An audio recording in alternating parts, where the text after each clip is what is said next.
Today we're going to talk about more polynomial functions. We've been studying polynomials with quadratics, that's x to the second power.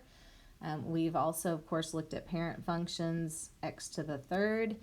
Today we are specifically looking at cubic, which is x to the third and higher. So let me give you an example of what is an example of a polynomial function.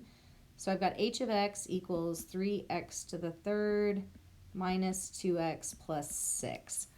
So what makes this a polynomial? Well, a polynomial is just the sum of monomials. But how do we know that it's a monomial?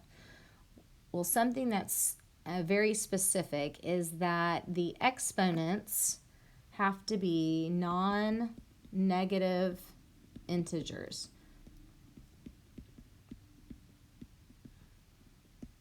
So what does that mean? It has to be an integer, but it can't be negative. And the reason we say that is because look at this 6. This can really be written 6x to the 0. 6 is considered a constant, but it can be written as 6x to the 0 power. So when you have an exponent, 0 is fine. The problem is if you have a negative integer. So like for instance, here's an example of x to the negative 2. That's not going to be a polynomial function.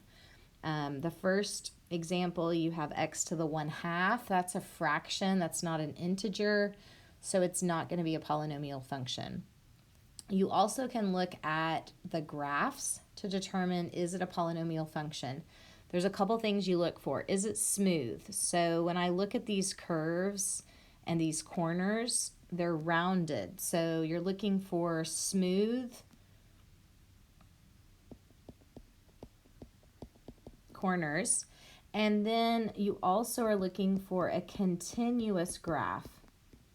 So can I draw this graph without picking up my pencil? And in both of these cases, I can. These are both continuous. If you think about a quadratic, that's going to be continuous, that parabola. So then you can see the examples of graphs that are not polynomials. Notice in this first one, even though it's smooth, there's a break.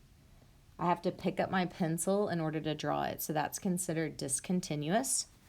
Anytime there's a break or a hole or a jump, that is not continuous. And the second graph that is not a polynomial, it has sharp turns, and polynomials will always have kind of rounded, smooth corners.